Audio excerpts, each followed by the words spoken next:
Welcome back. We're here with the Newcastle County Police talking about their newly launched cold case website. Of course, here in the studio with us again, reintroducing, of course, Detective Shahan and also Sergeant Glenn Davis. So let's talk more about the other cases that are on the website. I'm being told the latest case you put up is that of 52-year-old Grace Harmon, who was actually killed inside of her home.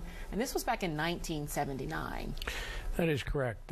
This case I was particularly involved in when I was on the department prior to my retirement. I actually was a young detective at that point, and she was found deceased in her residence. She was the victim of blunt force trauma.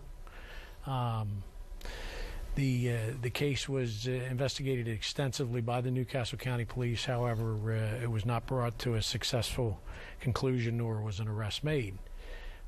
We believe today that there is someone in that community or who has lived in that community that has knowledge of this particular homicide. And therefore, we have reopened this and looked at it as a cold case. And we have also been in touch with the family in regards to this. The family is very, very enthusiastic about our agency looking into this after all of these years. From an investigative standpoint, you were there in 1979. I was. Is the level of, I'm sure, concern and frustration that you too want to see closure for this case? Yes, this is a case that's particular and near and dear to my heart. One that I would like to, as I would all of them, bring that to a successful conclusion. You know, with the advancement of technology today and forensics, and the witnesses that we believe that are out there, we are convinced that this case can be brought to a successful conclusion. Let's talk about now then Nelson Drakeford. And this is a 19-year-old, and this one not too many years back. This is from 2008, Detective Shahan. Yes. So obviously they said he was 19 years old. He grew up and lived in the Edgemoor community, and he was shot and killed, multiple gunshot wounds in the area. And he was found by neighbors, area residents. One of the residents actually tried to perform CPR. To reflect what retired Sergeant Glenn Davis said, is that we do believe there was somebody out there either that was interviewed back then or that was not interviewed that could come forward and give us some more information.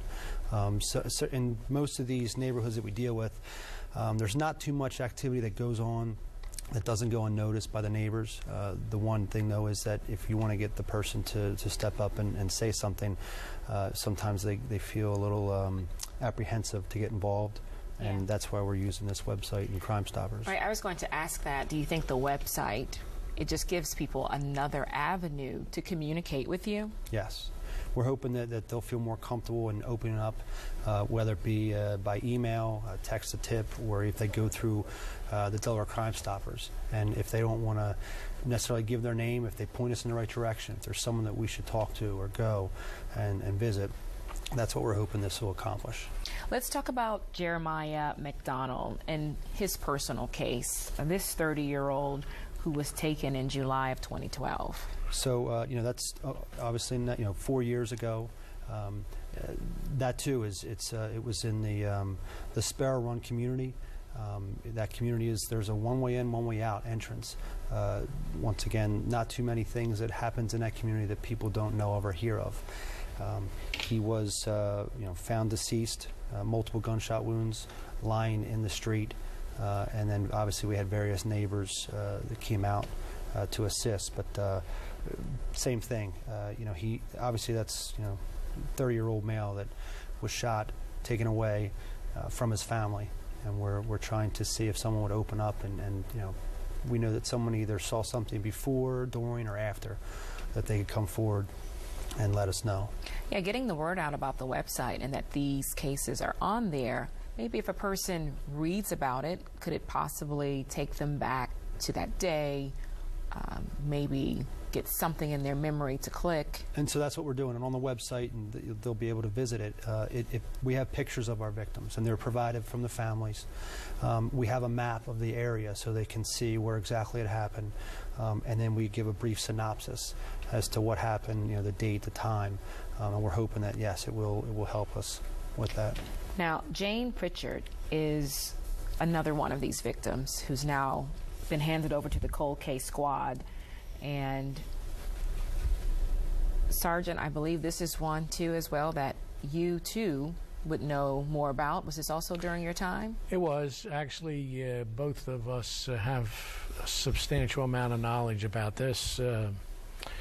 Jayne was a 1986 case. She was a University of Maryland student obtaining her master's degree.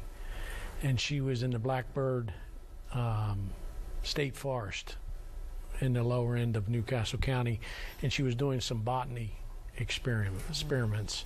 She was found deceased in the woods by some hunters. Her vehicle was there, her botany equipment was there, and she was found deceased. Again, you know, it was hunting season, and there was a lot of hunters out there that day. This is a rural area, and we believe that there may be a hunter out there that may have seen something or may have some information. You know, what we've come to find out in cold cases is that no amount of information is too minimal. You know, just the slightest thing.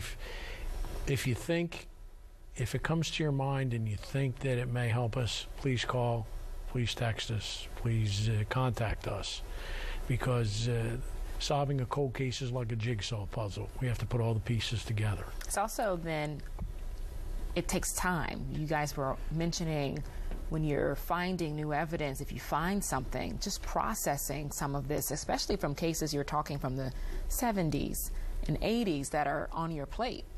Each case, when we approach each case, it literally takes several weeks for us to get spun up on things, police reports, interviews, tape statements, and then obviously you're looking into the evidence, whether there's DNA evidence, whether there's, you know, we have cell phones, all sorts of data. So it does take a lot of time to do that, and it gets spun up on it. Well, we're glad to see that your department has found a way to take this another step with this website that you've launched. A lot of good information there. Surely the families appreciate what you're working on. Let's hope the community comes forward with information to help you on your cases. So good luck. Thank you very much. Thank you so much for being here today. So remember, you can contact the Newcastle County Police if you know anything about any of these cases. Feel free to do that any way you can. Call, text, go through the website to reach the department. Coming up, walking is good for your heart, but walking for a good cause is even better. We'll talk about the Wilmington Heart Walk next.